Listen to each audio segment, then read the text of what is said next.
Welcome in, Oklahoma fans, college football fans, everybody. Welcome into Oklahoma at the voice of college football. This is Oklahoma Sooners Live, our call-in show tonight. So very excited for that. Make sure to call in. That number is down on the bottom of the screen, also down in the description below. It is 405-353-4535.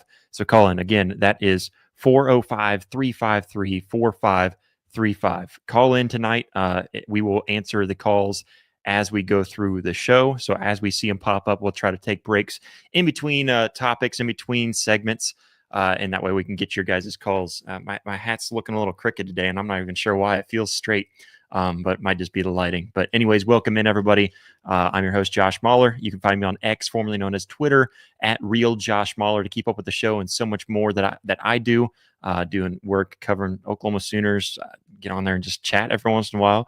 Go follow me over there if you want to keep up with the show a little bit more. And of course, you can follow the voice of college football at the VOCFB on pretty much all the social media platforms. New website put up as well, trying to do more over on the website. So you can check that out. That's VOCFB.com. And then, of course, the Oklahoma voice of college football has our social media networks out there as well, our social media channels out there as well. So go follow those to keep up with the show and so much more. Again, doing live show tonight, so jump in the live chat. I'll try to keep tuned with the live chat tonight. And of course, I got my headphones on tonight because it's a live call-in show, guys. Call in. Again, that number is at the bottom of the screen and in the description below, 405-353-4535. We're going to get into Ben Arbuckle and Brent Venables press conferences, the pre-camp press conferences. So we're going to talk about those, kind of give our key takeaways from that. I feel like everybody's kind of given their takeaways. There's really not a whole lot to talk about in the offseason, though, guys. So bear with us as we kind of maybe repeat some of what I know, other media persons have been talking about really today and yesterday, but kind of give them my take on it. But then, of course, the reason why we're doing this show as well is so I can hear from you guys. You guys can call in, give your thoughts and all that fun stuff. So please, by all means, call in. But before I get into it, I did want to go back to a comment that was out there. Let me see if I can find it real quick, because I actually thought it was a good comment. And so huge shout out. It was 918 Nate. He seems to comment on a lot. So Nate, thank you so much for your support and everything that you usually throw in some good comments too. And he threw this one in there, and I just wanted to go back to it because I was like, at first I was like, well, come on, man, you be a little bit fair here. But at the same time, I really agree with what he said. So Nate said, stop with the injury talk. That's all we heard for a year. Ain't nobody trying to hear that at all. Nobody can say a sentence without saying injury. Wait until one happens or something. Bad juju. It's like y'all trying to speak it into existence. And you know what, Nate, at first I was like, well, dude, like, think about last year. I mean, that was all we had. But then I thought a little bit further and I was like, no, actually, Nate is right. From this point on, I'm not talking injuries on the Oklahoma Sooners. Okay. From now on, I'm not gonna talk injuries anymore unless they happen. Like he said, it is bad juju. And you know what? It's been on our minds. We've been talking about it too much. So from now on, what we're doing, I try to give an analysis, the most reasonable analysis I can give, because I'm an Oklahoma fan. Obviously, I've been an Oklahoma fan since I can remember, really since birth. So, I try not to give you my view as a fan as much, although I will dive into that some. I try to give more of a view from just how it really is. And that's my main goal. And so, whenever I'm giving those views, I think, hey, realistically, Oklahoma can be here, and the injuries pop up in my brain because last season I gave it to you as it was, and as a media guy, that's what I tried to do, was give it to you how I think it's going to be. But then, the injuries happened, and it didn't happen the way I thought it would be because of the injuries. So, Nate, you're right, though. I'm just going to give it to you how I believe it should be, all being as it is. And we're not going to talk about that anymore. So new chapter, new page, starting over right here. I appreciate that comment. And honestly, I appreciate all of you guys. I know sometimes we get, the trolls in there and all that. I appreciate everybody jumping in there, hitting that like button, hitting that subscribe button, and commenting, not just jumping in the live chats whenever we're live. Love that. We need more of it. And so if we can share this show, grow it even more, And then, of course, guys, we've got a membership program for anybody who wants to become a member to give an extra little bit to the program. We're trying to build this channel, this network. So if you guys don't know, Voice of College Football Network is a pretty big network. We've been doing a lot of work since I've come over. I've been able to talk with, Mark Rogers is the main guy that started all this. And so shout out to him. And they brought me on more or less to kind of talk more Oklahoma here on this channel because that's what I love doing.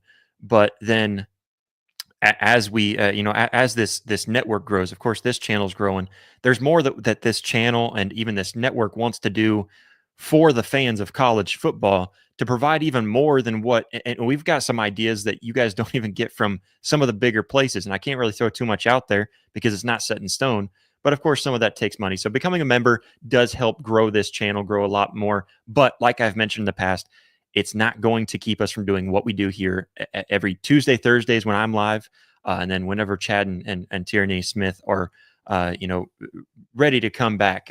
For those of you who don't know, they have been taking a little bit of a break, for personal reasons. And so we're letting them take their time, and huge prayers out for them and everything that they're going through. But you know what? I'm already seeing calls come in, and we haven't even gotten down to the topics that we're planning on talking tonight. And so I'm going to get to some of these calls just because I don't want to leave callers on the line too long. And that's what we're here for. So we're going to talk about the press conferences. And if you guys want to talk about it as we're calling in and stuff, then feel free. So again, that call-in number is 405-353-4535. And a quick reminder too, we're going to be off of X, Twitter, whatever you want to call it, here in about 5 to 10 minutes. We're going to completely boot X. So jump over to YouTube so you can jump in the live chat and see the rest of the show as we get into it. But I'm going to get into the first caller here. I don't have a name that pops up on here, so I'm going to answer the first caller here. Can you hear me? Yes, I can. Who do I got here? Is this Bishop? What's up, buddy? What's going on, Bishop? How you doing, man? Man, I'm itching. Oh no, I don't know if y'all like me, family, but I can't wait. Oh man, I feel you 100%, man. It's especially with me. I'm trying to sit here and talk about the Sooners and like, what am I supposed to be talking about? We keep on going through all these predictions. I think I'm just about out of predictions. So yeah, I mean, I feel you 100%, man. It's getting closer to the season. What are we 30 days away right now? Yeah, 30 days away. But I want to come in agreement with you. Yeah, I think enough about talking about last year and what all went down. Mm-hmm. I think right now we're on team 131, and more than anything, all questions we had have been answered. Now it's all about putting it out on the field. So, yeah, and we're just gonna pull on that road. Yeah, and some of that. I mean, I don't know what the intentions of that comment were, but after I read it, I was like, you know what? No, you're right. Like we're not putting that out in front of us. It is bad juju. I feel that. From my standpoint, I understand why obviously I do, but there's a reason why I'm bringing up those injuries. But from now on, yeah, I'm right there with you guys. I'm tired of talking about it. Not only that, but believe it or not, us being able to go through that fire test and actually had to address some stuff that otherwise would have been slipped underneath the rug. It was no rug to be slipped under. They had to be answered. All questions had to be answered. So there's no more excuses. And with that, it caused us to do a deep dive into ourselves to where we're actually better for last year because it caused us to work on ourselves and realize where we at and where we had to grow. And so now we're on the precipice of actually doing something great one game at a time. Yeah, absolutely. I mean, I think I think going back, I mean, we can kind of reflect on last season a lot, just knowing that there was a lot of growth. And I'll get to what Brent Venables even said about last season. But every season you find growth. And what he kind of threw out there was, I'm tired of talking about what happened last season. We know what we're capable of, and we know what we should be at. And I know us as fans. I mean, I don't know how you guys feel and how you feel, Bishop, but I mean, I feel like Brent Venables feels like the right guy. He hasn't proven it yet, but he feels like the right guy. He says all the right things, and he really shows through his actions and through the words too, that he wants to be doing the right things and that he's trying to do the right No, things. It's just, I mean, right, right. last season, I mean, Now, I I really feel think you that do he have to is give him the right some. guy. Mhm. Yeah, I feel that he's the right guy, but I also feel like he put the right pieces around him to be the right guy. Yeah, And now we just got to trust the process and allow it to cook like a good gumbo.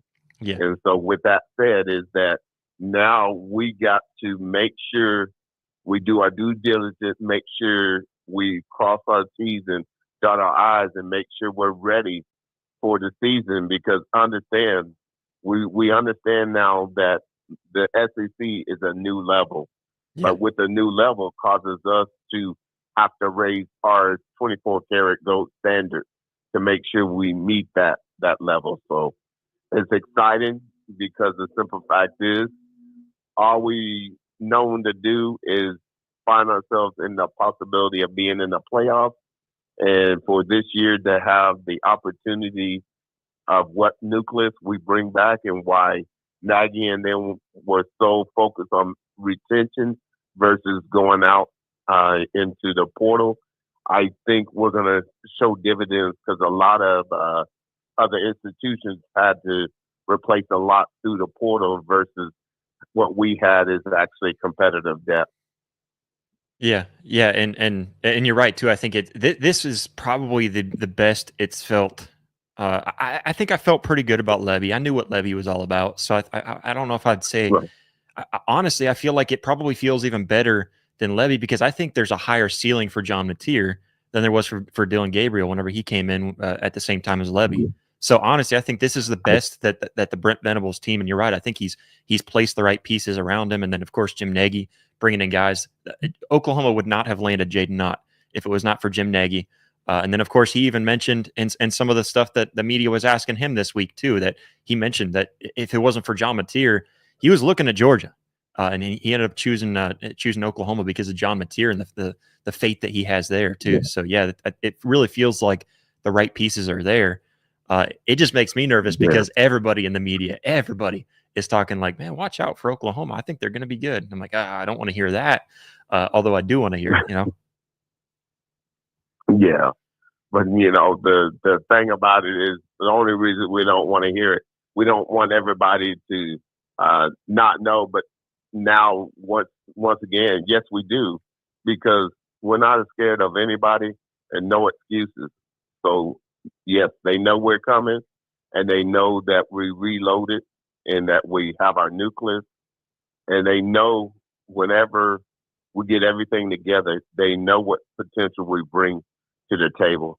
And so it's exciting to actually, it's refreshing and exciting to have this opportunity to go prove it on the field. Yeah, yeah, and I've mentioned this on the show. My dad, my brother, pretty much my entire dad's side of the family, they're Nebraska fans, and so what I worry about as an Oklahoma fan is getting too pumped up for this upcoming season because I've seen what they've done. They buy into that Kool-Aid, they drink that Kool-Aid every year, and I get excited with them, but then man, they've had a tough run, and I feel like they've been bad at just putting the pieces around them. But at least at Oklahoma. Like we're talking about, man, I think that there's plenty of pieces there, and so the pieces, as long as they all work together as we assume they would, then man, yeah, I think they're poised for something special this year. But yeah, you're right. I kind of look at it as man, I don't want them to know we're coming. I just want to sneak up on them and be like, oh crap, they were really this good. Yeah, and I know my family out there. We know that we're all pulling on the same rope, but more than anything, it doesn't matter what they think. It matters what we think as a collective, and that we know what we bring to the table. We know on both sides of the ball, plus the kicking game, and we've got an awesome kicker. So excited to see him to be able to put his part with whatever we got. We have a total team 131 that's looking for the opportunity to prove that they're deserving to be in the playoffs. Yeah. And that's all we ever want. Yeah. Yeah. And you're absolutely right, man. But Hey, Bishop, I appreciate you so much for calling in. Hey, We're gonna move appreciate you on. for allowing me to come on. Yeah. Hey, we appreciate you. You're part of the family at any time, man. Yeah, I appreciate it so much. You have yourself a good rest of the night, man. You too now. Bye. All right. Again, everybody, feel free to call in. If I see your number pop up over there on the screen, I saw that there was another caller. I don't know if they just got confused and dropped off the line. But if you want to call in, as soon as I see that pop up, I'll try to end our segment or whatever we're talking about, move in, go over to the callers, as long as it doesn't pop off too crazy now. But anyways, we're going to get into it. Again, all super chats and donations will be read live on the show. We are past that 7:15 mark. And so everybody who's watching on X, Twitter, whatever you want to call it, if you would jump over to the YouTube channel real quick, just search Oklahoma VOCFB on YouTube if you're not already subscribed, and you'll be able to jump over and watch the rest of the show over there. But we're going to continue over on YouTube. So again, for anybody who's watching there, jump right over to YouTube. But I think we've got X off the line now. We're going to keep on moving along, and we're going to talk about some of the things that we heard from both Brent Venables and Ben Arbuckle, starting with Ben Arbuckle, because I think there was a lot of promising things that you heard from them and how they truly feel about this program. And who better to hear it from than from the mouths of the coaches who are putting these things into place. And of course, they're not ever going to talk anything bad, right? And so we don't want to get too hyped up on just hearing what they had to say without without really diving into it and taking a look for some of it by ourselves. But a lot of what they're saying is stuff that we keep on hearing building up to this point. And first and foremost, I thought a pretty good question. I didn't take down who was asking each question to, but I know a pretty good question was asked about the quarterbacks and specifically about the depth quarterbacks. And I thought that was really cool to hear Ben Arbuckle talk about them, because we've all been talking about John Mateer. We've all been hearing about John Mateer. We're all excited to see John Mateer, but I am kind of interested about the next guy up. What if something happens with John Mateer where we need that next guy, or even just seeing them come out on the field? That's really what I would like to see. And so it is kind of, you want to know what your depth is like for all scenarios. Maybe John Mateer doesn't pan out and we need to fall back on one of the backup guys. And not even that, because really the question was about Jet New and Whit Neubauer. So really it's more or less just about your deep depth at the quarterback position. And so Ben Arbuckle threw John Mateer in with that answer, kind of talking about how building up the confidence of the quarterbacks was his priority. I know he was mentioning stuff about how, when there's something wrong, he likes that as a learning opportunity. Hey, you did something really good here. Hey, that wasn't all bad. Focus on the good stuff you're doing and keep on building that up. Now we can keep on working on the things that didn't go right, but building them up and trying to and instill some sort of confidence in them. And I like that method. I'm pretty high up. I'm a kind of leadership at where I work in my day job. And, that's one thing that I have found in my leadership skills and trying to build those is that, the more that you kind of take in your guys and teach them and teaching them while trying to build up that confidence, that's usually when you're going to get the best out of your guys. And that's exactly what he's doing here. And I like to hear that from him. He takes those guys in, specifically with Jet New and Neubauer, Jet New and Whit Neubauer. Try to say those two real quick next to each other. But he's trying to build up some confidence in those guys. And for one, that's making them feel closer and more connected with the team, feeling important, some sort of role on this team, because every single one of those guys on that roster does matter. And coaches will tell you that. Fans may not see it. Fans may not understand it sometimes, but they do. They matter a lot, and for many different reasons. What if some crazy scenario happens where we have to fall on Jet New or Whit Neubauer to come in? Hope that's not the case, because something terrible has happened. But you have to make sure that they feel confident, good, connected, well with the team. So, anyways, love to hear that from him.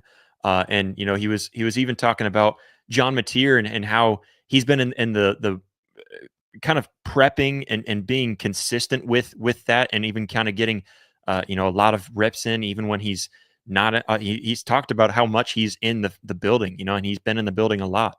And so you love to hear that from your new quarterback, but then also Mateer and how the biggest thing for him that he's loved to see him grow in is building connections, building relationships, and making this team his own.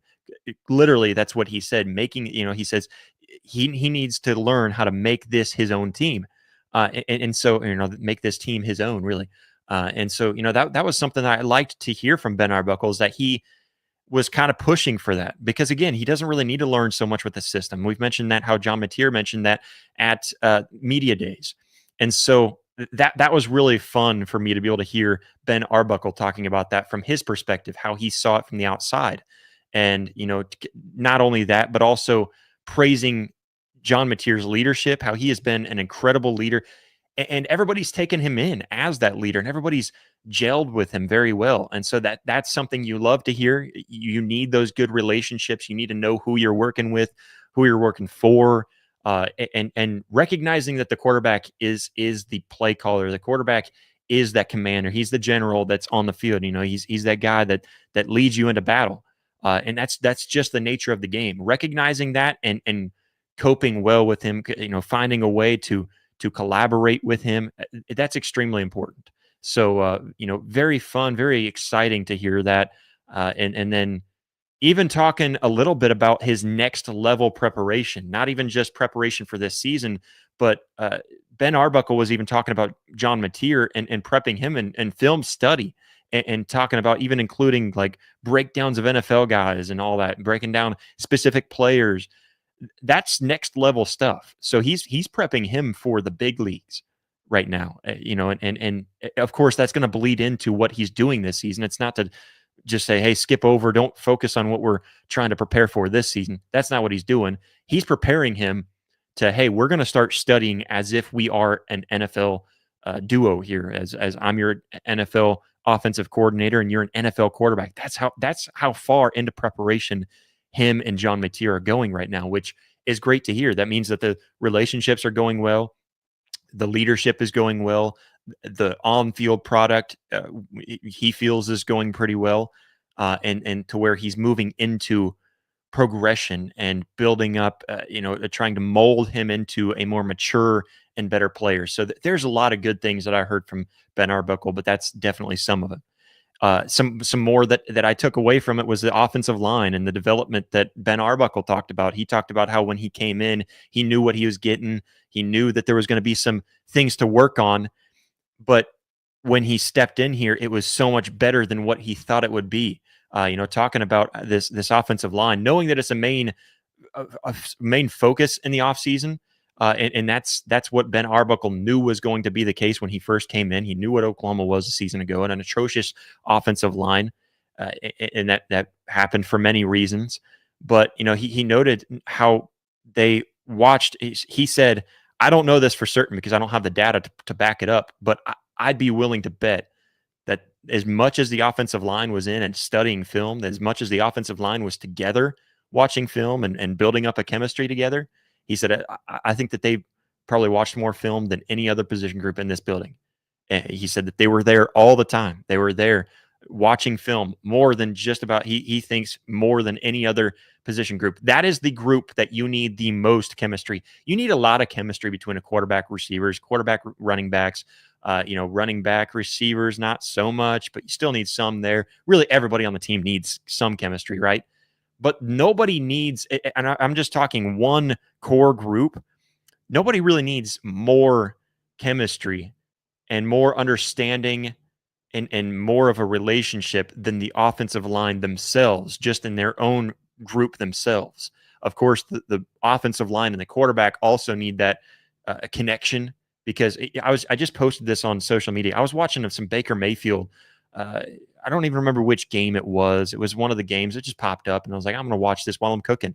So I'm cooking dinner last night and had that going and watching it, and I'm like, man, Baker was phenomenal. And I don't want to take anything away from I'm not ever going to take anything from his game. I think Baker's like one of my all-time favorites, just because I have so many great memories with him. Everybody does, from Oklahoma, even outside of Oklahoma.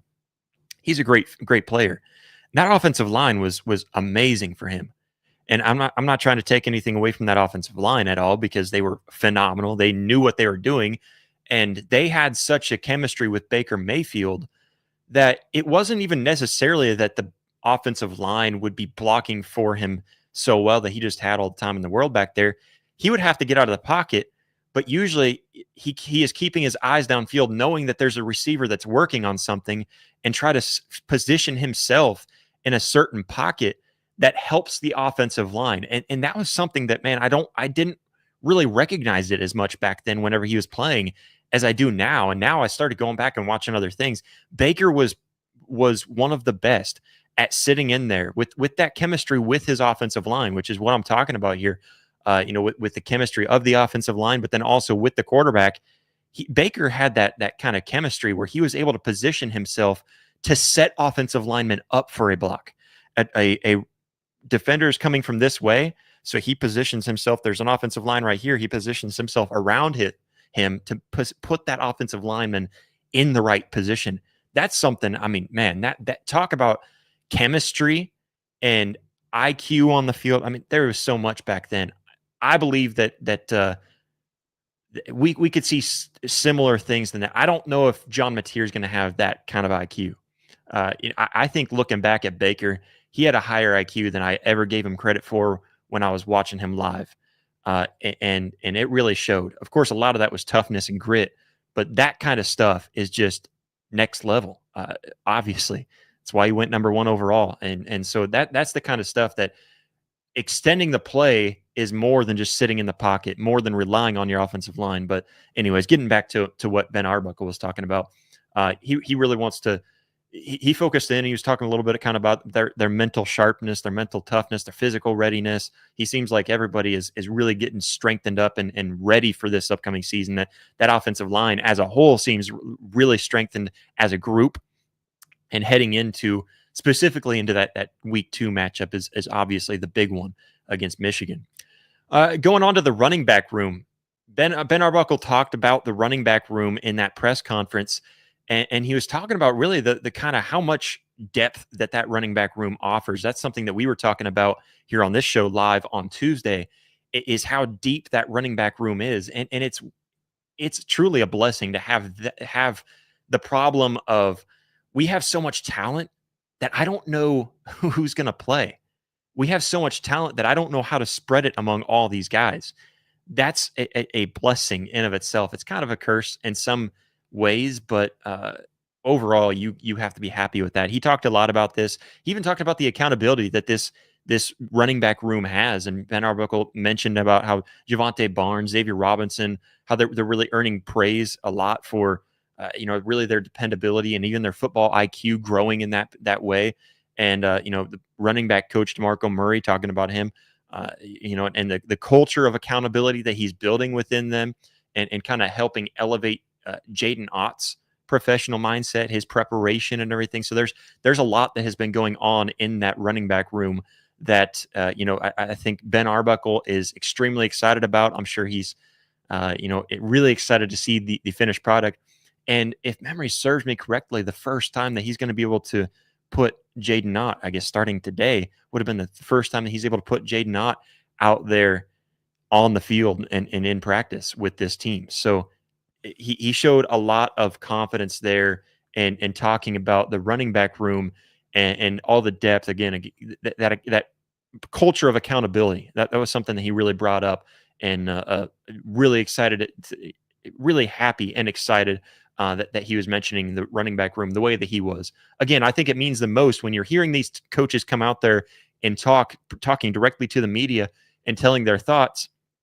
Again, you can say the right things and not do the right things, but if you had any social media presence, I think it was today, social media presence today, seeing some of the things that were going on the field, man, there was a lot of good things happening on that field, on that practice field. So definitely something to be said about that running back room. He also talked just skill position group as a whole. I know he was talking quite a bit about the wide receivers as well, and kind of highlighting some of the fight for certain roles. And Brent Venables even mentioned this as well, which we'll get to that a little bit. But I think looking at the fight that there is for these roles, the competition that you've got, and he talked about it a lot at wide receiver and tight end. kind of calling out some of the exciting receivers. He talked about how much he really likes Ivan Carrion, kind of noted for his body transformation and how much he's done there and some things that he could work on.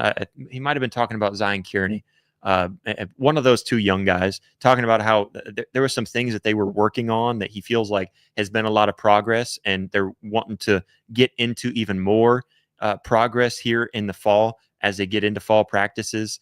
Zion Kearney, I remember him talking about his speed and his hands, his agility, everything there. So, a lot of excitement out of those young tight ends. That's what I love to hear about that. And at tight end, he was talking about Caden Helms, how he feels like he's really healthy again. He was talking, about Jaron Kanik, his transition, and how, man, he even said he exceeded expectations in the spring. And now we're getting into fall. This is where you're really going to start to see some of the transition. So, the way that him and Brent Venables have talked about Jaron Kanik, I really do feel like you could see something there. You could see Jaron Kanik come out on the field. Again, in my expertise, I feel like Jaron Kanik lining up in that H-back position, like we used Dimitri Flowers. There was a couple others that came to the top of my head from way back. Who am I thinking of? Ripowski, right? Is that his name? Man, I'm trying to remember guys' names from way back. Trey Millard, I think he was another guy that came to mind. Aaron Ripowski, I'm pretty sure I got that right. But it's if you were to put Jaron Kanik in that position, this is just me speaking. This isn't anything. I don't think this is going to happen unless I've just got those mind waves with Ben Arbuckle and he ends up putting it out there into fruition. But if you were to put him into that position at H-back, man, I would love to see that kind of working in that, almost like that fullback, maybe more like a fullback H-back type of position. Man, I would love to see Jaron Kanik back there. But him mentioning Caden Helms, his health and how he seems like he's back to full speed again, that's really good to hear because we need that guy. We need that guy in the tight end room to step up. And as I mentioned on Tuesday, I don't know how important it would be, how much of an importance the tight end position will be as a tight end, but you obviously always want that option there because if things start to not work out, you need that tight end to fall back on. And that's your sure hands guy. That's your big man to use as your big wide receiver out there. So you definitely want that good and in a good position. But, a lot of things kind of pushing forward there in those skill positions, all that. So very excited about that, happy about it. And then, of course, last thing with Ben Arbuckle, before we get to maybe some more calls, I know I saw one pop up and it went away. So call back in. But he's talking about this, being his first time. It's his first time at Oklahoma, his first time at a Power 5, I guess Power 4 conference. Gonna have to get used to saying that. I should have been used to it last season, but he was talking about that and how this is his first time here. This is his first time at this stage, at this level, and he's doing it at the University of Oklahoma. He's doing it in the SEC at the biggest level you can possibly get to. So he was kind of talking about that a little bit. That was definitely something that he acknowledged, and that he's kind of still learning the daily rhythms, some of the daily stuff that doesn't happen. There's a lot bigger. It's a lot more important here than it has been at the places that he's been in the past. Not that those places didn't find importance. It's just this is a big time program. This is a winning program, and things are done more professionally here for a good reason because it's a professional program at the collegiate level. And then, he's even talking about how he's kind of asserting his leadership and how he's going about that. Being a young guy too, I'm sure that brings its own roadblocks, its own challenges along the way. And he's just trying to emphasize and put out there his kind of offensive philosophy and centered on the consistent evolution of this program. And also he brought up many times the high standards of Oklahoma. And I love hearing that from coaches, especially outside coaches that don't really have ties to Oklahoma or haven't been here very long, because, Oklahoma is that. Oklahoma is a blue blood. Oklahoma, and I think a lot of people around the nation, from what I've talked to people, I was talking to Chris Phillips from SEC Unfiltered. Him and I met at the College World Series. We're hanging out that day, and he was talking to me, and he's like, I forget that Oklahoma's a blue blood. And when they came into the conference, they reminded us, man, And I told him, I was like, yeah, Oklahoma fans know what this is all about. So getting a coach in, a young, new coach that doesn't really have ties to the program that way, I love to hear that from him coming into the program. I'm going to jump into the live chat. Again, I know there was a couple of calls that as I was talking, uh, they went away. So I'm assuming you guys gave up on me or something happened where you thought I didn't see you. But it's going to pop up on my screen right here. And if I see your call come in, I'm going to try to stop what I'm saying to try to get your guys' calls as often as I can. That number keeps on popping up at the bottom of the screen. I also put it in the live chat. That number is 405-353-4535. So call in, please. I'd love to hear from you guys. That's why we do these live shows. And then, of course, super chats, donations are always welcomed on the show and will always be read. And Sooner Bob just keeps on supporting the show. And I appreciate it so much, Sooner Bob. He just says, smash that like button, y'all. I couldn't agree even more. I couldn't agree any more, I should say. But yeah, hit that like button. Hit that subscribe button as well if you haven't already. I don't know what you're doing if you've made it this far and you haven't. And I will throw out a little bit of an update. So if you guys enjoy this show, I'm just talking Oklahoma sports on this show, Oklahoma football. If you want to hear more about the SEC as a whole, if you've been a part of this program for long enough, you've seen Blake Lane. He is the Auburn at the Voice of College Football host. He is going to be joining me on another channel within this network. So it's still Voice of College Football. So go and support us over there. It's SEC at the Voice of College Football. Go subscribe to that channel if you would, because we're going to be live next Wednesday at 7 p.m. So, I mean, if you guys tune in, you guys could tune in on Mondays, Tuesdays, and Thursdays here on this channel, and then Wednesdays over on the SEC at the Voice of College Football channel. So go subscribe to that channel real quick, because Blake Lane, he's awesome. I really think if you guys don't know who he is, I think you guys will love him. He's one of my best friends, honestly. Crazy to say, because him and I haven't even met in person yet. We keep on having all these plans to link up, and everything falls through. But yeah, anyways, Sooner Bob, I appreciate the $4.99 donation there. But anyways, I'm gonna get some of these chats. Call in, guys. Again, that number is 405-353-4535. 405-353-4535. Call in, and I will try to get to those calls here in just a second as I get through a list of chats. And I appreciate everybody for jumping in the chat. I'm going to try to get to as many as I can. Mess, what's up, man? I know you were new here a couple shows ago or something like that. I appreciate you for tuning back in. He says, practice report from Layman. I love Teddy. Teddy and Gabe, they have a great show. I don't get to catch it very often, just because I'm too busy doing my own stuff. But he says, Jaden Jackson looks like a freak. Dominic Williams looks big and strong up to 320. And I see you got another one from Layman too. I'm going to throw that one up here. He says, Satania and Jordan are running in the slot. All have been getting targets. Satania was the leading receiver today. Burks with a touchdown. I love the updates, man, because I hadn't caught their updates. And of course, those guys, they go and watch the practices all the time. And I'm not there to watch the practices yet, but I will be soon. Just a matter of getting myself close enough to where I can make it there on a regular basis. But no, I appreciate that. And I love to hear that too. Talking about Jaden Jackson. Obviously, Jaden Jackson looks like a freak, right? Like we saw him last year. We don't need any confirmation about that. But yeah, Dominic Williams up to 320. If that's a good 320, man, whew, watch out. And then talking about those wide receivers, yeah, Burks with a touchdown. Nothing new there. Man, I will tell you, so I was able to see some clips from the practices today, and it's just practices. So you try not to get too ahead of yourself. But it was the placements, the reads, and the way that John Mateer was connecting with receivers from what I saw. That and I know I was with Parker Thune and Brandon Drum over at OU Insider. Go check them out. I think they're two of the best in the business. Honestly, I don't care what anybody has to say. I know I've got close ties with them. I'm close with those guys, do coverage for them and all that. But they're great at what they do. I don't care what anybody says. Yeah, they were kind of posting some stuff out there and talking about how good everything looked. And from the small clips that I saw, man, it's just the way.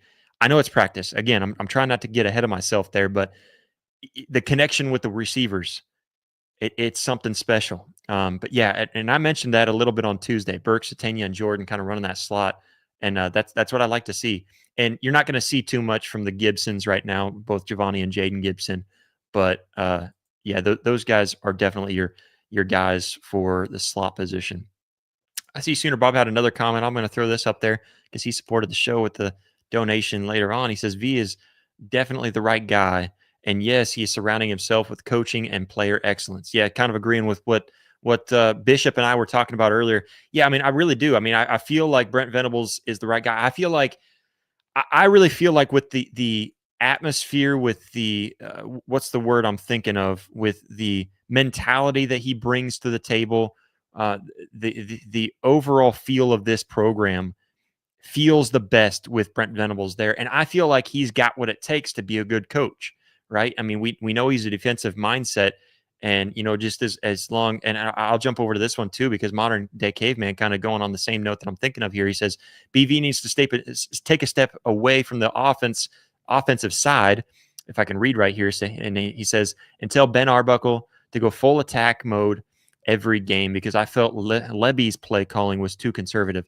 Yeah, I agree with you. I think maybe not too conservative. At times it was. I can see that. Yeah, I can think of a few moments where it was definitely too conservative.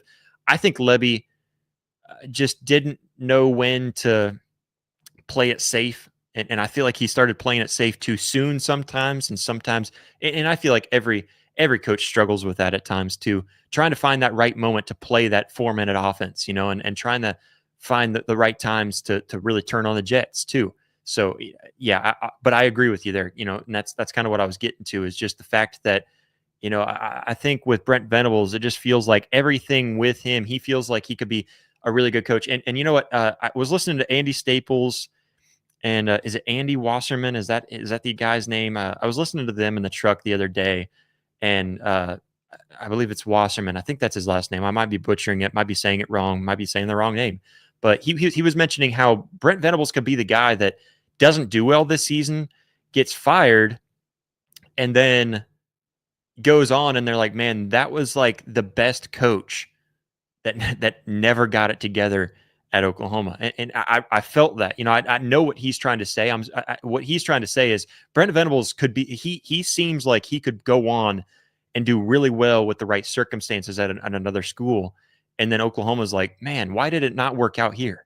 And there's reasons. Last season, you can't really count that first season too much against him because he was trying to rebuild everything that was torn down by the man whose name must not be spoken of, and try to rebuild that up. So the first year, I do think you give full not full allowance, but you kind of step back and like, okay, we'll let it slide because we do have to be a little patient with you there. And then the 10-win season should have been 11, really should have been. The 2 losses, you can't lose to Kansas, can't lose to Oklahoma State, and then losing to Oklahoma State the way that you did. So yeah, I really feel like Brent Venables, he feels like the right guy to me. He feels like he can piece it together. Will he piece it together? And will he? He's had too much time. And so I can't say, will he have enough time? Will he piece it together? This season is the season that you got to find out. You got to find out now. There's no more waiting around. And that's what Bishop and I were kind of talking about as well, is that, you can't wait around any longer. It's this year. You've got to go in there. You got to take names. So, there's a lot that goes in there. Jimmy, what's up, Jimmy? He says, hopefully a big year for Helms if he can stay. We're not talking about that. Jimmy, I think you jumped in late. We were just talking about it at the beginning. We're not talking about those. All right. We're not talking about injuries. We're cutting those out. And no, that's not roasting Nate, by the way. That is 100% agreement with Nate. We're not talking about injuries. All right. Bad juju around here. We're only going to talk about them when they happen. All right. That's how we're running the show from now on. But I agree with you. And he's had health concerns in the past, so that's why we're bringing up there. So we've got an excuse.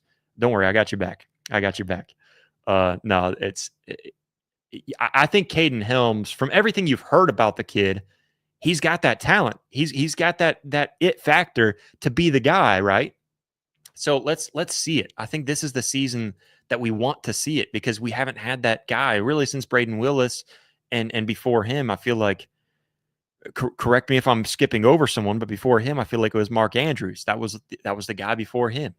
And so, I don't think we've had a guy like Mark Andrews since Mark Andrews, like that big of a guy, like that big of just you can do whatever you want. Athleticism, big guy, goes up, high points the ball, brings it down, sure hands, wide receiver type tight end, but is also big enough and tough enough to block. Everything you need in a tight end. That's what you got from Mark Andrews, and I don't think we've had that since him. Bishop is in the chat still. He says Kanik and Caden Helms will play a key part. I mean, I really hope they do. I want to see Jaron Kanik, man. I really do. I love the kid. I love what he brings to the table. He's he's a true competitor. He's a football guy, and I think I've heard that from several other guys too. He's a football guy. Coaches have talked about him being a football guy. Like he deserves to be out there. I think that was Ben Arbuckle was talking about that. So yeah, I'm excited. I hope that we could see more of him. And then Mess says, OU simply needs to find a tight end who can block to run the ball in the SEC. Yeah, I think that's important, and I think you've got that in a couple guys. I think I mentioned that. I think why am I drawing a blank on Will Huggins and Carson Kent? There we go. I knew the brain would get working here. It's late for me. It's not really late, but anyways, yeah, I think those two guys are big enough that they could do something. Let's see, any more chats that we can jump to real quick? All right, Jimmy Satterfield says the D-line definitely loaded, could be the best D-line in the nation. Or in the SEC. No, I'm going to say it's the best D-line, I think, in the nation. I don't know what other D-line is this deep. I'm not saying that they've got the top talented guys. All four guys that are starters are the best in the nation. That's not what I'm saying. I'm saying from the depth. I was looking through it because I was actually doing a project where I was digging through some defensive linemen and just like the groups. And I don't know that you can name off a defensive line that is better than Oklahoma's. Please challenge me. I was looking through and trying to find another defensive line. Alabama, LSU, Georgia. I guess I'm naming off just SEC teams, but even Michigan, I think, competes. I don't think they're better than Oklahoma. There's some offensive line groups, some defensive line groups that are good, and they compare with Oklahoma, but they're not better. So yeah, I mean, I'm right there with you, man. Best in the SEC. I would take it a step further and say best in the nation. Please show me a defensive line that is better than Oklahoma's, and I'm talking depth wise because we named off all those guys. You got Jaden Jackson. You've got David Stone is a depth guy. That's a 5-star monster. Who else we got? Grayson Halton up there on the line. I know I'm forgetting my fourth guy in here too, and I'm trying to go through the roster in my brain. Again, it's late, guys, so give me some slack here. But yeah, I mean, and then you go into the defensive ends and going down to Taylor Wine and PJ Adebawore. You've got R. Mason Thomas out there, Marvin Jones Jr. A lot of high expectations from him coming into this season. So yeah, this is the best defensive line in the nation, in my opinion. Again, I want you to prove me wrong. Huge donation, huge shout out to Brew on This. I like that. Brew on This. He says, we had Calcaterra, but our medical staff were a bunch of idiots, medically retired him. Kanik will be great as an H-back role like Flowers. Yeah, that's a really good comparison. I think Dimitri Flowers is like the guy to compare Jaron Kanik to. He's built, he's tougher and more built than you might give him credit for. But yeah, man, I think he can totally fit in that role. So he's a tight end by position group. He's a tight end where you place him on the roster, but the dude is athletic, and the coaches talk about him. Ben Arbuckle was talking about him, and so yeah, I see Jaron Kanik being like that Dimitri Flowers. But yeah, Calcaterra, that was a good one to bring up. Yeah, he was definitely a monster, and I think he had potential to be Mark Andrews-esque, right? And you're right. Yeah, I feel like medical retired. Didn't he come back? He's in the NFL right now. Isn't he playing for the Eagles? Am I right on that? Isn't he playing for the Eagles? Maybe I'm wrong.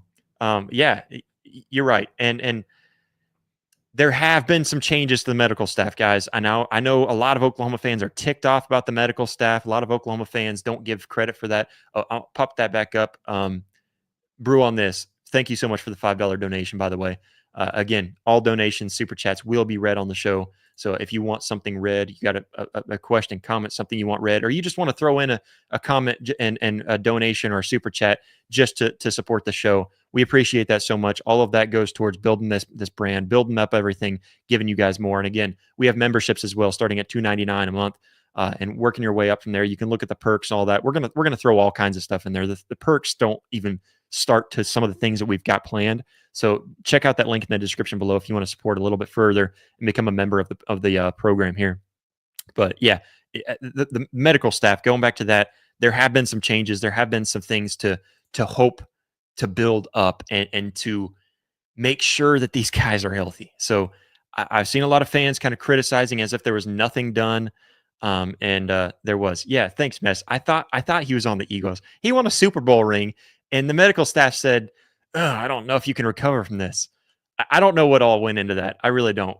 But we need to investigate. I might investigate on that a little bit for you guys, because thanks for bringing that up. Because yeah, I remember seeing him on the field last season too, and being like, man, like why did he have to medically retire again? Like, what was the point of that? Because he's lighting it up. I mean, he's a force out there too.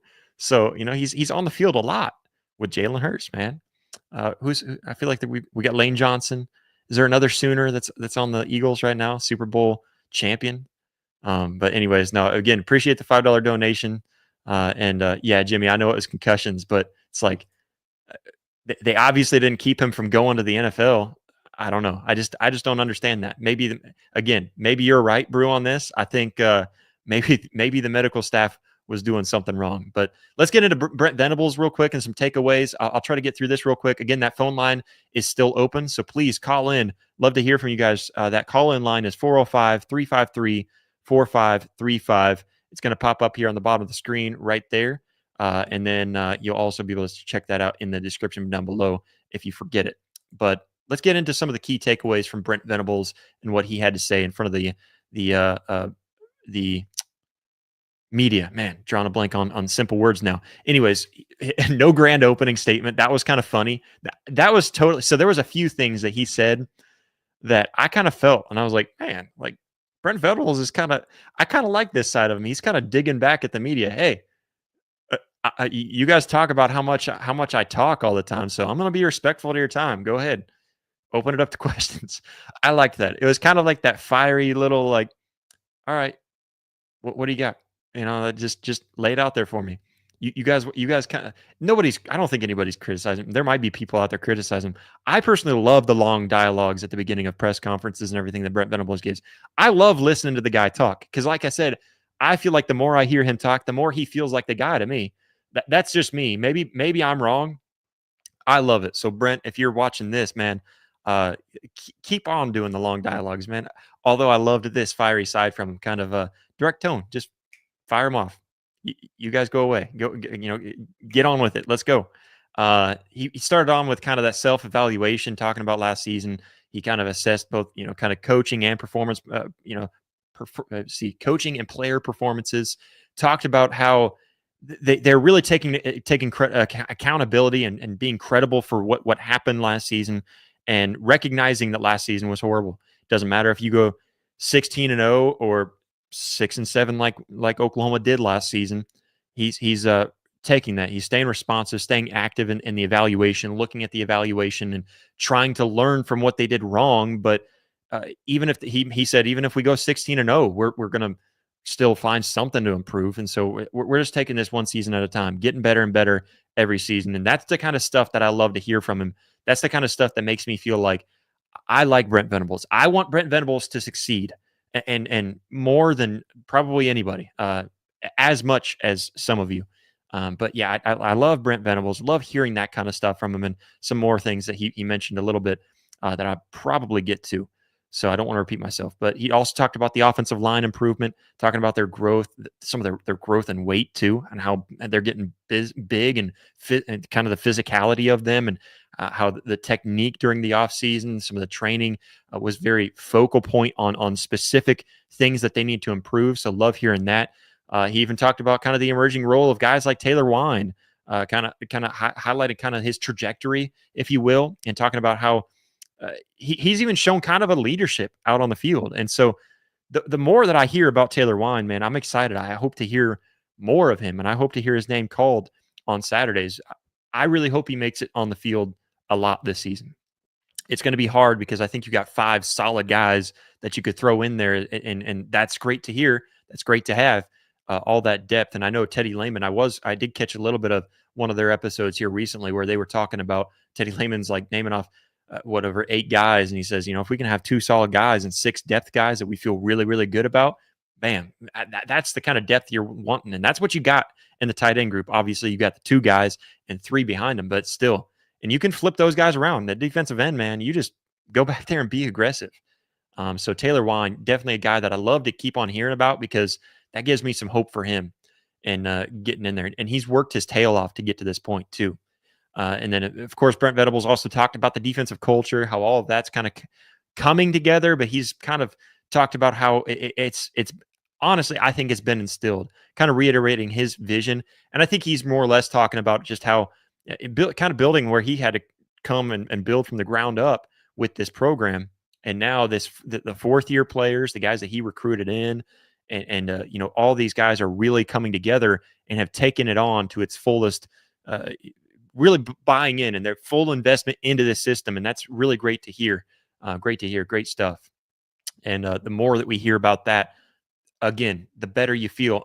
The defense is why we don't want Brent Venables to leave, right? Because I don't think it can get any better than what Brent Venables is going to be able to provide.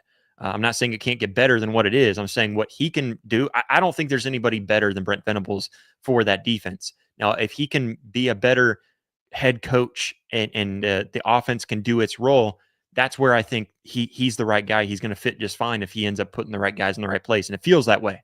Again, love hearing what he has to say in press conferences like this. He also kind of talked about kind of the continuity, some of the realignment of the staff, talking about some of the, there was a lot of transfers, talking about them. And he really praised Oklahoma's intent for retention and how much they strive for it. And even talking about key additions to the staff like Jim Nagy, who was coming in and what his intentions are to keep guys around to help retain and what he's able to do. And so he talked a lot about that. Again, that's some stuff that we've talked a lot about on the show, so I'm not going to dive too far into it. But he also talked about the high offensive energy, and that's something that you love to hear. You love to hear the offense doing well, and not only that, but the high energy that you get from the offense, because that offense was atrocious last season. And so for it to be high, so the high energy, not just the production and what they're capable of doing, but the high energy, talking about not just what they bring to the table, what Ben Arbuckle and John Mateer bring to the table, and the confidence, they're seeing that bleed into the entire offense in a way that we didn't hear last season, honestly. And I didn't recognize it last season until we get to this season and how much different it feels. But it wasn't there last season the way that it is here this season. And all of that comes from Ben Arbuckle and John Mateer and the energy that they bring to the table. And so they really add to that. And Brent Venables loves to see that. He feels like that culture is there. That's the word I've been looking for that I keep on drawing a blank on. But that culture around this program, that's what you want to see. He also talked about a lot of the talent and some of the youth and some of the movement that they've made and some of the rapid, contributions that we could see from some of the freshmen, even specifically over on the defensive side of the ball. Not just freshmen, but even some of those younger guys like David Stone. He brought up the names of, I believe he said the names of Danny Okoye, Eddie Pierre-Louis, Omarion Robinson, who that's a guy that I don't think I've mentioned very much. And even last Tuesday when I was going through depth chart and talking about some of the depth, that's a name that I think I forgot to mention. But that's a guy that we keep on hearing sprinkled in there every once in a while. Another young guy that you would love to see get some more reps and get his name thrown in there a little bit more. And a big thing that I love to hear from Brent Venables as well is some of the leadership, and not necessarily leadership within the program and within the players, but some of the leadership specifically talking about this new NIL and portal era, where I think Brent Venables' biggest struggle has been all of the retention of everything moving around. I think that's been a really big struggle of his, not necessarily that he's struggled with it as in that he's not doing a good job. It's just that's a lot to take in as a head coach.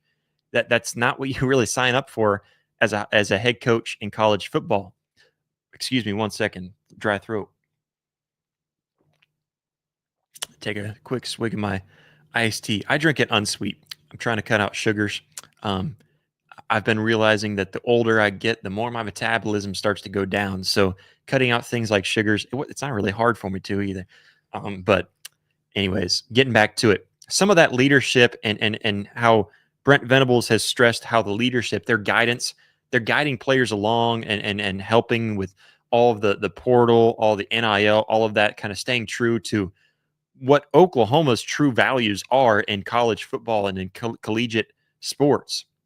So, yeah, really big stuff. Good things to hear there.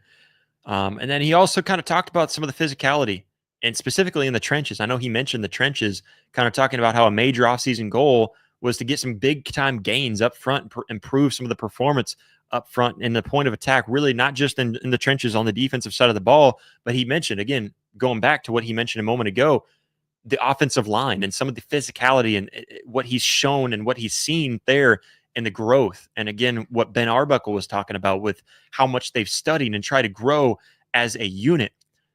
It's great to see all of that. You love to see it. And so it's big stuff there. Really happy to hear a lot about that offensive line.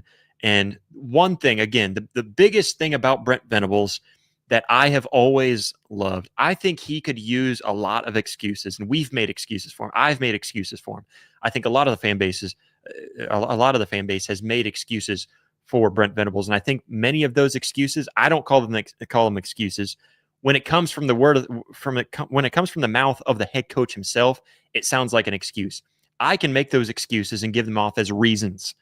The head coach, when he gives them off as reasons, it sounds like excuses. With Brent Venables, there are no excuses, and that's the mindset he has. He doesn't come in there and give you, oh man, we're struggling, but it's just, I don't know what to do about this. He's mentioned it briefly about like we had some tough circumstances last season, but nothing that we shouldn't be able to get back to. We showed a lot of immaturity, really. And he takes that on as that's my responsibility to make sure that these guys are ready for those positions. I don't care if you're a true freshman. I need you ready to play. Are you on this roster? Okay, then I need you ready to play. Are you somewhere on this depth chart, somewhere down the line, even if you're 10th on the depth chart? I know there's not usually 10 on the depth chart of anything, of any position, but I don't care where you line up on the depth chart. If you are on this roster, you have to be ready, and it's on me, the head coach, to get you ready. And that's how Brent Venables takes this.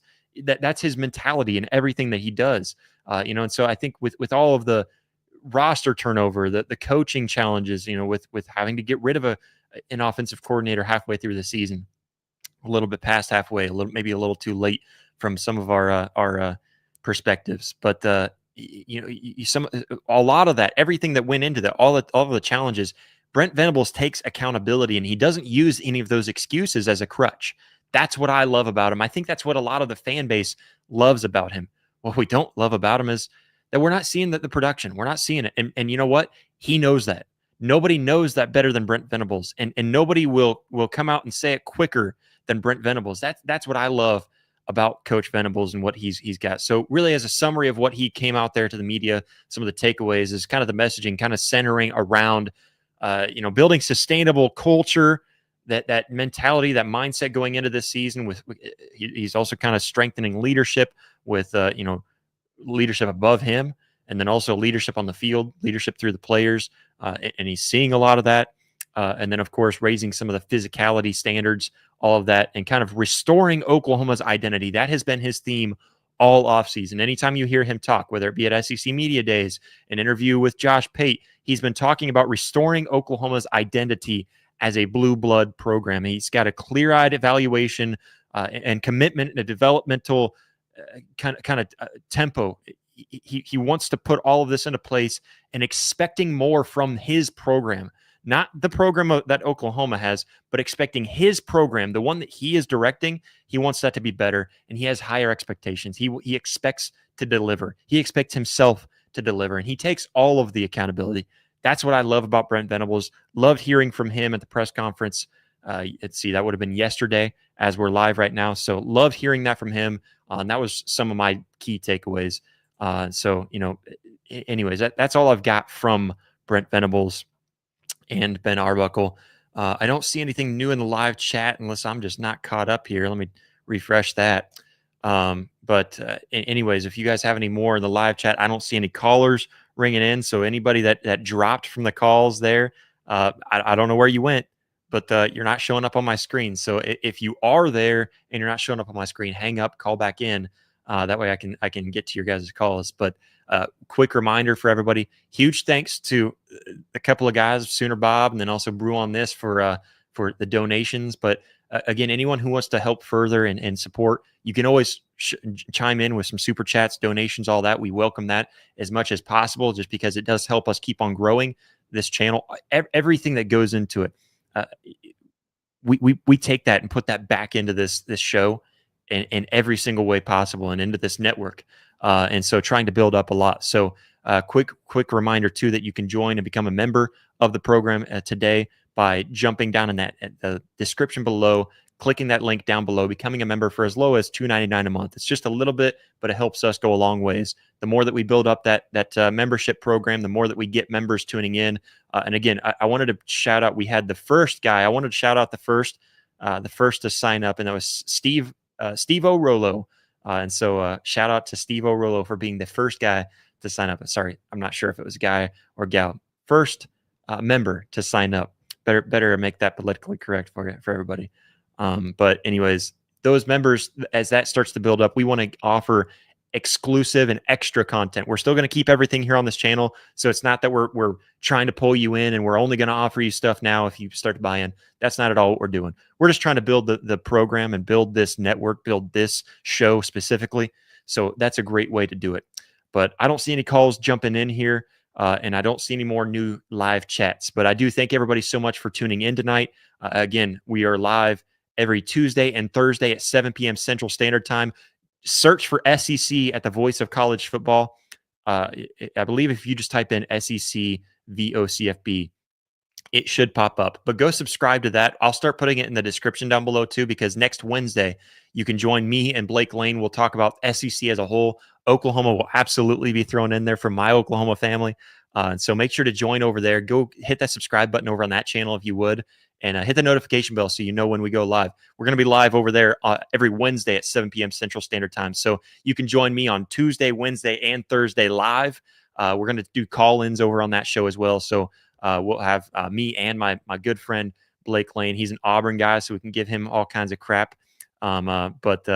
Anyways, Sooner Bob, try calling in one more time. I'm gonna keep it open here for just a moment. Try calling in one more time. Make sure you call that number 405-353-4535. If you don't hear me, it's okay. Let me try to see if it comes through. Once it comes through, it'll go through. I know it worked for Bishop. Bishop, you still in the chat? Give us some tips. Because I'm seeing Sooner Bobby says couldn't hear you on the calling. It's showing as if it's still on. Let me make sure I refresh my screen here just to make sure that I don't have something going goofy. All right, here we go. Let's see here. Can you hear me here? I got a caller on the line. Hello? Yeah, can you hear me? Yeah, I can hear you. Is this Bob? Oh, no, my name is Parker. Okay, this is Parker. All right, I knew that there was two that were trying to call in. So, how's it going, Parker? Man, it's good. I'm ready for football. I'm ready to see what Oklahoma becomes, really. I guess that's one way to put it, Yeah, we all are. I mean, you got a lot of buzz going for them right now. Some of it good, some of it bad. I think, like, just the temperature on Oklahoma, everyone's just kind of just watching, like waiting. You know what I mean? Yeah. I mean, that's all you can do. That's just my feeling on Oklahoma at the moment. How you feeling about going into fall camp right now?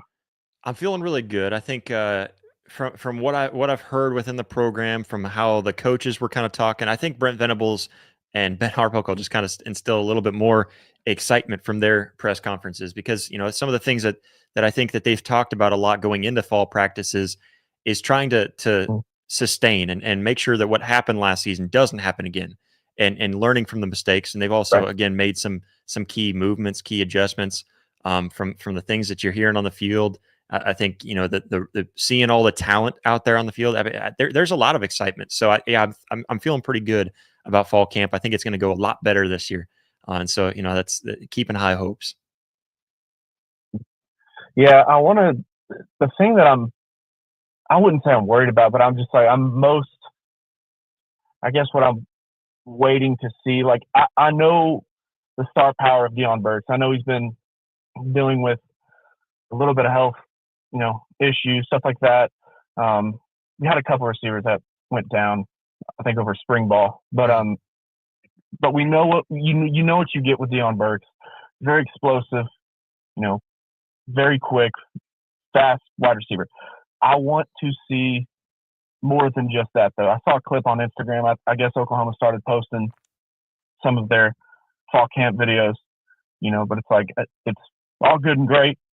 Deion made a really good catch, but I want to see someone else step up too. I've been hearing Isaiah. Who's the freshman they got? You're thinking maybe I'm trying to think now. Elijah. Is it Elijah Thomas? Elijah Thomas. Like I'm hearing and then you've good also stuff got about him. I'm hearing good stuff about Catania, stuff like that. Many choice, yeah. Those are two guys I'm really high on. Just like, I don't know if it's gonna. Maybe it's just something we gotta wait till week 2, somewhere later on down the season. But I think that's the thing that I'm probably gonna keep my eyes on the most. Well, and what your offensive line too, I know is a big topic. Yeah, and what you're hearing from in Elijah is that he's grown a lot and he's strengthened up a lot, and you're hearing so much about him as if he's going to be able to get out there. But Ben Arbuckle has even been talking about some of the young guys from last season with Zion Kearney, Ivan Carry-On, and how much he loves those guys and the work ethic that they put in and everything that they've put and brought to the table. So yeah, that's definitely something that I think is special with those guys. So that's you definitely have a lot of guys. Watch out for a name that's really not being brought up is Keontae Lewis. Am I saying that right? Yeah. So he's a guy that came from little FCS school. He's going to go under the radar. Nobody's even really talking about him. I think he's going to make a big jump in the fall, and I would not be surprised to see him make it on the field sometime this season too. I think he was also one of those guys too, like over spring. Everyone knows the Giovanni Gibson situation, but I think he was also another guy that kind of got banged up a little bit. But there was a time in like April, March, he was getting a little bit of buzz too coming out of spring ball. It's true. I think he's going to be a dog. I really do.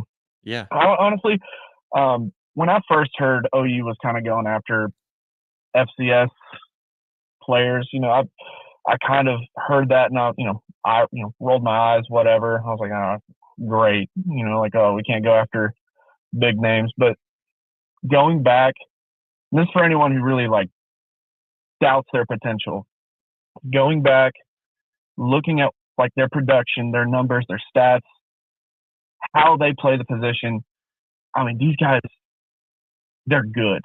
Yeah, they're really good. Well, I want to see it translate though.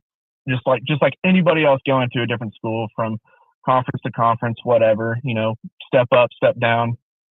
It's just, I think if there's still people out there that are doubting their potential, seriously reconsider. Go watch what they've put up already. Well, and I think to your point too. So I understand where you're coming from. I mean, I think every fan of Oklahoma felt that way, specifically with him, and then even Giovanni Gibson. And then people were like, "Oh, they're with Giovanni." I feel like he's the one that really exploded more with his highlights and stuff all over social media.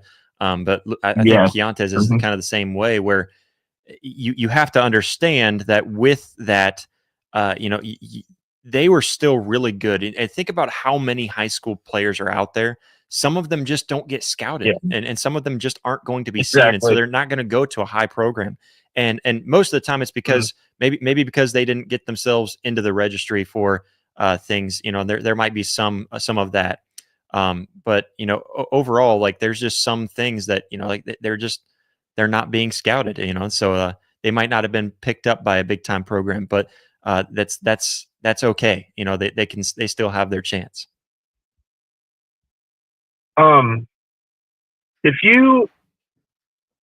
you had one concern going into the season, what would you say it would be? Right now, I think the one that I've been pretty consistent on, I think the biggest concern is, I think the corner position is the one that I'm kind of looking at as my biggest concern. I just don't know about the depth right now. I know we're hearing a lot about Cortland Guillory. I know we're hearing about a few others that they're thrown in there, but right now Eli Bowen is injured. He's going to be out of fall practice, so I question that.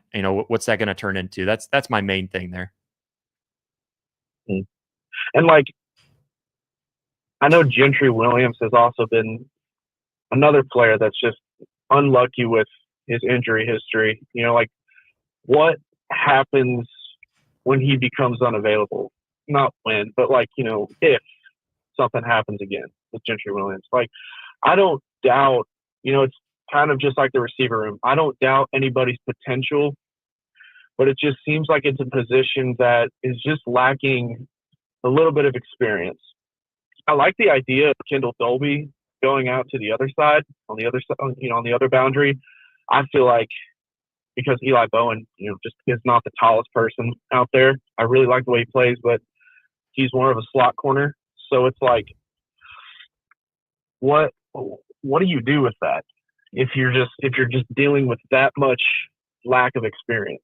Yeah. Yeah, absolutely. Yeah, and that's my main concern. Would be probably the corner position, but overall, I mean, feeling pretty good. I think ultimately, the biggest concern is what is the offense going to look like. I guess that's obviously the big one to go to. But if you were to go to the key little piece that I want to see, I don't want to see chunk plays down the field. I feel like you felt that way with times against South Carolina got a couple on Oklahoma, Tennessee got a few that really put Oklahoma with their backs up against the wall. And then, I think Ole Miss was that way whenever they bounced back, all of that. But I think that's to be there. But that's another thing too. I love Brent Venables as a play caller for sure on that side of the ball. I do feel like there are certain times where he's just like a little too pressing, a little too aggressive. I feel like you get that though with any sort of Brent Venables defense, any really secondary that he's had. Yeah. The style of defense that he calls. I mean, it allows for big plays like that to happen. Not all the time, but when it does get a little frustrating. So I mean, maybe because he knows there isn't a ton of experience in terms of depth behind someone like Gentry Williams, behind someone like Eli Bowen, now Kendall Dolby, does he make that a concern, or is it just going to be same old defense? I think this defense has the potential to be, if I'm going to be quite honest with, like, the jump that they've made since he's gotten here. What did they finish his first year? What are they, 90, 91, somewhere around there? Yeah, definitely climbing up, and then up into the I feel like upper six, or I guess lower 60s, and then jumping up. Yeah, last season year top 30 in every major category. So so top 5 in the run. Yeah, and so I thought it's been big progress, and that's one thing too with Brent Venables mentioning how kind of how much everybody's really adapted and gotten into this system, because it was new for some of the guys. Danny Stutzman, Ethan Downs, Billy Bowman, those guys had to learn this system, and then now the guys that are there now, this is their system, and they're finally feeling like the full culture has completely come around. So yeah, absolutely. And I think you're right in some ways. I think sometimes Brent Venables wants to get back there a little too hard, and I think you saw that a lot back with like the Mike Stoops defenses. He would sit there and he would run it. At least Brent Venables knows when to switch it up. Hey, they're catching on to that blitz, and so let's maybe show blitz and jump back the way that he did against Auburn. Auburn felt that, and so then with Peyton Thorne, he knew that was coming and saw Kip Lewis come down into the gap as if he's going to blitz, and stunt him. Came down, bounced back real fast, got the kip 6. So that was that's kind of what I think. Brent Venables is good at adjusting to it and getting around it too. Whenever teams start to get used to it. Yeah, I mean, couple of that. I mean, there is a lot of turnover in the SEC, so I am really excited to watch this defensive line for Oklahoma go to work. It's been raved about all off season, really started to pick up buzz too towards the end of spring.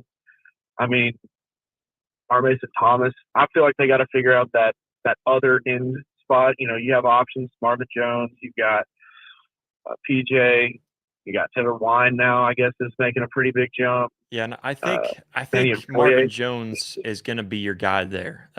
Right now, that's what I feel like is just the obvious pick. But just because you're a depth guy doesn't mean that you're not going to get a lot of playing time. They're going to rotate that defense in and out. No. You saw that last season too. You saw them rotate guys out a lot. That's why Jaden Jackson got so many snaps, and then working his way in. It's super comfortable. And it's a super comfortable position for this defense too. Yeah, and even Eli Bowen didn't get the start until week 5. So, right, yeah, I'm excited to see David Stone take a leap forward. I'm just ready for all of it, dude. Yeah. Like Marcus Strong is another name that I'm assuming is making some pretty big jumps in practice. I mean, you just heard Brent Venables talk about him a lot over the spring. I really like our safety room. Linebackers, I know you lose Danny Stutzman, but you still get Kip Lewis back. You still get Kobe McKenzie back. Samuel Mastigo, I don't know. Is he cheater or is he playing mostly linebacker nowadays? Yeah, I mean, so I keep on hearing it kind of both ways. I'm hearing that Sammy's playing more of that linebacker role, really, and so I mean I like to hear that. But he can absolutely jump out there at the. I would expect to see him at the cheetah position at some point. He plays really well out there, and then learning from Kendall Dolby, I think that's really good. I've heard Kendall Daniels has a possibility of playing a little bit of that cheetah role. That's kind of what he played. They called it something different at Oklahoma State, but he played in that role at Oklahoma State. So, yeah, I mean, there's a lot of potential there.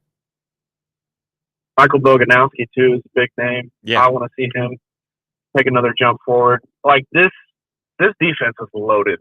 Like, all things considered with secondary, I mean, if I'm going to be honest with you, I'm not the most worried about it. It's just this defense's biggest concern. I still like the talent that they have behind guys like Gentry, Eli, and Kendall. Mm-hmm.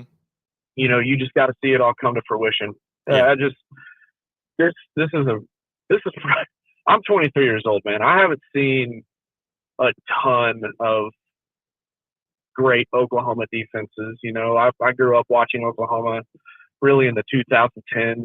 So like the Baker, the Kyler years. I mean, it was awful.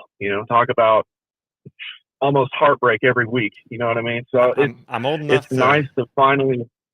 Yeah, I'm old enough to remember the Brent Venables era. And so or the Brent Venables area. So it was good back then. And whenever he was with Oklahoma the first time. Mm-hmm. So and it definitely kind of had its ups and downs. I feel like Mike Stoops was weird, where I would like him one week and dislike him the next. And then of course never really liked anything about Alex Grinch's defense, but it was there. But Parker, and that's the thing. Yeah, Parker, I appreciate you so much for calling in. I'm going to close up the show, but I appreciate it. You have yourself a good rest of your night, man. You too, brother. All right. Again, for everyone who is trying to call in, I know Sooner Bob, I saw you said you were trying to call in a few times. So the way that the call-ins work, you got to be patient with it, because what it'll do is it'll sit there. You'll be sitting in a queue, and so it'll have you. What I try to get you to do, I believe it should be telling you to say your name, where you're from. That way I can see who's calling in. And then you'll sit there in a queue. And while you're in that queue, you should be able to hear the show. And so hopefully you can hear the show just fine whenever you're in that queue. And then whenever you hear a loud beep, I'll if I can see your name, I can read your name out. So you just got to say that clearly to the phone so it can kind of pick up and do its thing. So as you're sitting in that queue, you'll hear the show. It'll beep loudly before I get you on the show. After that beep, I'll ask if you're there. and then you kind of go from there. But that's kind of how the call-in line works. I know it's a tricky system. It's a little bit different, but it works as long as we get it to work. I don't know. Maybe it's not working. Maybe I need to fix it. Maybe I need to call into the call-in studio there and then get it fixed. But yeah, so that's the way it should be working. If you don't hear the show when you're listening to it, again, let me know. Put that down in the chat, and I'll try to get that fixed. I'll try to see what I can do to get it fixed. But anyways, I appreciate everybody so much for calling in, for tuning in, for jumping in the live chat. Huge shout out to Sooner Bob and for brew on this for the donations. Again, hit that like button, hit that subscribe button. If you want to, jump over to the JP and Trav show now. I actually got to hurry up and close this show out so I can jump over there with them. I'm going to be with Trav and Jay Smith, and so I'm going to jump over there. But I appreciate everybody so much for tuning in. We'll catch you next time. Boomer.